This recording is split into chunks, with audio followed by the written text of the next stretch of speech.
Kelompok Hamas dan Israel sepakat untuk memperpanjang gencatan senjata hingga hari ke-7. Kami akan kembali menyapa relawan Mercy, Fikri Rofil Haq yang saat ini berada di Gaza. Selamat malam waktu Indonesia, Fikri. Selamat siang Mbak waktu Gaza. Fikri, kita tahu gencatan senjata diperpanjang setidaknya selama 1 hari dan ini kesepakatan antara Israel dan juga kelompok Hamas. Tapi selama proses gencatan senjata ini apakah kedua belah pihak betul-betul tidak melakukan serangan khususnya di bagian selatan Gaza? Ya, memang sampai saat ini kami tidak mendengar serangan-serangan baik dari militer Israel maupun dari pejuang Palestina. Namun ketika saya tadi turun ke pasar ketika kami turun ke pasar, ketika senjata ini kami aktif terus meliput di sekitar yang memang kami bisa tuju gitu. Kalau memang Gaza Tengah, Gaza Kota ataupun Gaza Utara kami memang tidak bisa karena langsung dilarang oleh pihak militer Israel dan juga banyak juga yang warga-warga juga ditembak oleh pihak militer Israel. Dan ketika saya turun ke pasar, saya melihat jelas ada pesawat jet tempur yang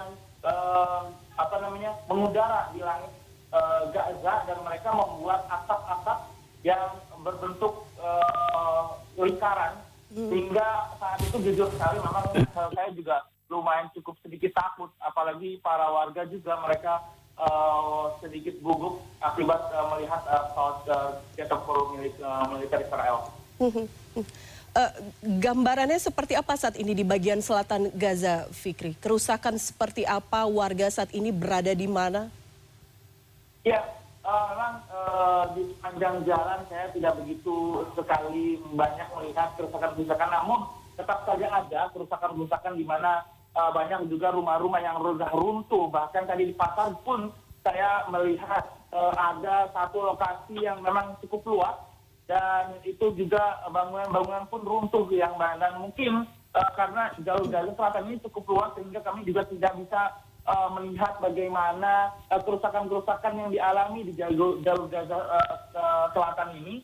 Dan tentunya kerusakan-kerusakan ini juga sangat-sangat banyak dan memang ketika sebelum gencatan senjata pun pertempuran juga sangat-sangat masif di jalur Gaza Selatan. Namun perlu saya kabari di jalur Gaza Utara pun kalau saya bisa gambarkan, kalau dibandingkan dengan tempat saya berada saat ini mengungsi, sangat beda jauh sekali, di mana Gaza Utara benar-benar sangat dibombardir.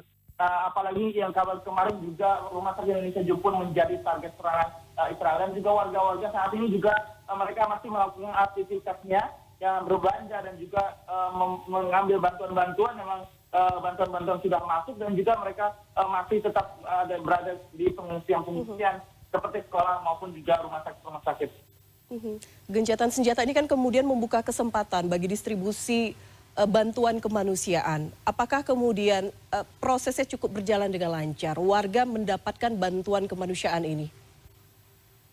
Ya, memang beberapa bulan kemarin juga kami juga sudah meliput bagaimana warga mengambil pasokan gas dan juga bagaimana warga keadaan warga saat mengungsi di area yang membuat tenda di area sekitar Rumah Sakit Indonesia. Mereka mengatakan bahwa keadaan ini masih tetap sulit walaupun bantuan-bantuan sudah masuk. Namun bantuan-bantuan ini pun perlu diketahui warga juga sangat-sangat banyak, sehingga banyak juga warga juga yang masih belum mendapatkan bantuan-bantuan. Artinya bantuan-bantuan ini masih belum bisa merata ke seluruh masyarakat yang ada di jalur Gaza, terutama di para pengungsi-pengungsi. Karena kalau memang ada sekolahan yang berkapasitas banyak, itu bisa menampung sampai 10.000, sehingga warga itu sekolahan, maksud kami sangat banyak sekali yang ada di jalur Gaza, terutama juga yang ada di rumah sakit. Dan juga ketika kami mewawancarai ke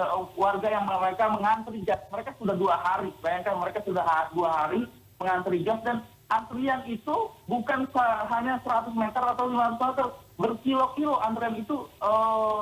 Saya melihat sendiri dan juga saya mendokumentasi bahwa antrian itu berkilo-kilo saya melihat, dan warga pun sangat-sangat berharap bahwa semoga bantuan-bantuan masih tetap terus tersalurkan dan gencatan senjata bisa bersifat permanen sehingga para warga bisa melakukan aktivitasnya dan juga kembali ke rumahnya masing-masing. Bagaimana dengan kebutuhan tenaga kesehatan di wilayah selatan Gaza, Fikri? Ya, kalau kami melihat di jalur Gaza Selatan ini ada 2 rumah sakit besar yang memang masih terus beroperasi, yaitu Rumah Sakit Eropa dan juga yang ada di antara kota Khan Yunis dan juga Rafah, dan juga satu lagi adalah ada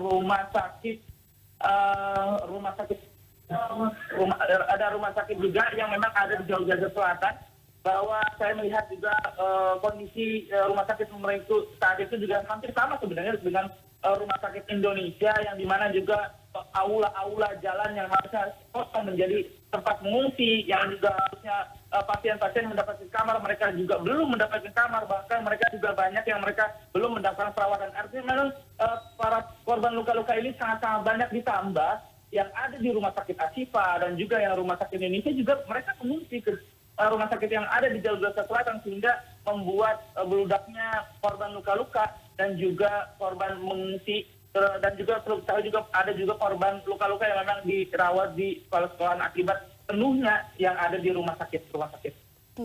Gencatan senjata hanya bertambah 1 hari, kita harapkan ini menjadi gencatan senjata yang permanen. Para pemimpin, kepala dunia, semua kepala negara meminta agar ini menjadi gencatan senjata yang permanen. Tapi Anda berbincang dengan warga, bagaimana harapan warga? Ya, tentunya para warga sebenarnya mereka mengatakan bahwa kami sebenarnya tidak membutuhkan bantuan makanan ataupun apapun, kami tidak membutuhkan bantuan militer ataupun, kami hanya satu mereka hanya satu menginginkan, yaitu kebebasan dan kemerdekaan negara, agar mereka bisa merasakan kehidupan seperti warga-warga lainnya yang misalnya negara-negara yang masih bebas seperti itu, hingga mereka juga bisa sebenarnya bekerja sendiri dan mencari uang seperti sendiri dan juga menghidupi keluarganya sendiri sebenarnya. Namun pada faktanya mereka ini diblokade oleh pihak Israel ini 14 tahun yang lalu, sejak 2006, hingga mereka ini mengalami krisis yang banyak, sehingga wajarlah kalau mereka ini saat ini sangat-sangat membutuhkan bantuan. Dan perlu diketahui juga bantuan-bantuan ini memang dikontrol oleh pihak militer Israel, sehingga banyak juga bantuan-bantuan yang dilarang ataupun tidak dibolehkan dengan alasan yang tidak masuk akal begitu. Baik, kita harapkan itu yang kemudian bisa diwujudkan. Bagaimana masyarakat internasional tengah menyorot Palestina, kita harapkan gencatan senjata ini bisa menjadi gencatan senjata yang permanen dan masyarakat di Palestina bisa mendapatkan kebebasannya. Fikri, terima kasih sekali lagi informasi Anda langsung dari Gaza.